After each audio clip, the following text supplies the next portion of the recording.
संबलपुर जिला रेढ़ाखोल स्थानीय पंचायत समिति कार्यालय स्थित राजीव गांधी सभागृह रविवार दिन रेढ़ाखोल उपखंड स्वल्प वेतनभोगी सरकारी कर्मचारी संघर वार्षिक सभा विवरणी बैठक अनुष्ठित हो जाइछि। एथिरे अतिथि भाव में राज्य विभाग मुख्य दप्तर संघर सभापति गंगाधर स्वाई, उपसभापति रोहित कुमार बारिक, साधारण संपादक श्याम सुंदर दास, विधि कमिटी उपाध्यक्ष विभूतिभूषण कानूनगो, कार्यालय संपादक रोहित कुमार महांती, संबलपुर जिलार पार्वती सिंह, झारसुगुड़ा जिलार मुमताज अली खां प्रमुख जोग देइथिले। एथिरे संघर विभिन्न दाबी गुड़िक मध्यरु यथा सर्वनिम्न मासिक वेतन 12,000 टंका 18,000 टंका लागू करा जाई अवसर प्राप्त पाई 60 वर्षरु 62 वर्ष को वृद्धि सहित राज्य सरकार चतुर्थ श्रेणी कर्मचारी मानक पाई विभिन्न प्रकारर आर्थिक सहायता जोगाई देउथुवा बेले कर्मचारी मानक पाखरे सहायता गुड़िक पहुंची पारु नाही। ए विषय मुख्यतः आलोचना होइथिला। ए बैठक रे संघर उपदेष्टा हरिशंकर होता परिचालना दायित्व तुलाइथिले। ए बैठक रे अवसर नेउथिबा सदस्य मानकु सम्मानित करा जाइथिला। ए बैठक रे उपखंड चतुर्थ श्रेणी सरकारी कर्मचारी संघर सभापति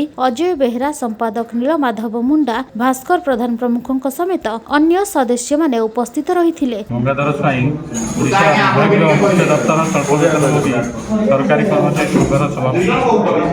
रेढ़ाखोल उपखंड रे हमर जो गुड़िक जेतगुड़ी ऑफिस अछि प्रत्येक ऑफिस जो भाई भौणी माने वार्षिक उत्सव पालन करती से उत्सव आम जोग दौ एवं जो तांकर जहाँ समस्या रही ये समस्या आम राज्य सरकार पाखे पहुँचू और समाधान करने तार जत्न चेष्टा करूँ। प्रत्येक वर्ष सी उत्सव करें आसिक ये योगदान करुचु।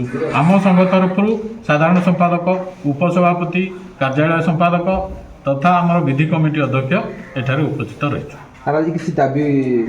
दाबी उपस्थापन जहाँ आम सरकार पाखे आलोचना करूँ। सर्वनिम्न 18,000 हवा कथा दरमाटा हो पारे 60 वर्ष 62 वर्ष अवसर बयस वृद्धि हो पारे एवं जो कर्मचारी मरी जाउछंती तांकर उत्तराधिकार भाव में पिला नियुक्ति देवा कथा सेटा हो पारे। ये सब दाबी आम रखीचु। रेढ़ाखोल उपखंडर जो भाई भौणी मैंने अच्छा जो घर भड़ा बाबद को जो पाइबा कथा 15% से आम दाबी भितर रखीचु।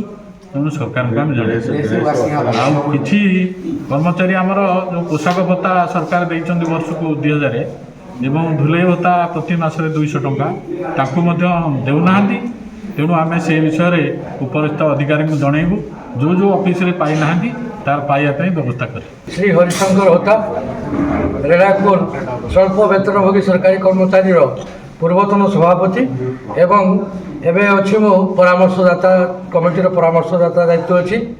आजिका बैठक रे मुख्य अतिथि हिसाब से मुझे विषय है जे दीर्घ दिन है आम सरकार पाखे दाबी करूँ जो एलाउंस भत्ता 200 टंका कपड़ा भत्ता देवाई से सरकार देते सहित कपड़ा ड्रेस बाबद 2,000 टंका देते सहित 2 वर्ष थे शीत वस्त्र प्रदान कर 2,000 टंका से पर्यंत आम रेढ़ाखोल भाई मैंने केमती पाई ना एपर्यंत से जिनस से सरकार को जनवाई आम राज्य संगठन सभापति महोदय को अनुरोध कर रेढ़ाखोल भाई मैंने किसी ऑफिस रे एपर्यंत एनाउंस देना आउ देवाई अनुरोध कर सहित राज्य सभापति कहले जे 15% दिए 15% घर भड़ा एनाउंस आउ देवाई आम दाबी कर रेढ़ाखोल जोटा 5% अच्छी सहित आगामी दिन में आम जो 60 वर्ष थिला जदि अन्य कर्मचारी मानकर 58 वर्ष थिला 60 है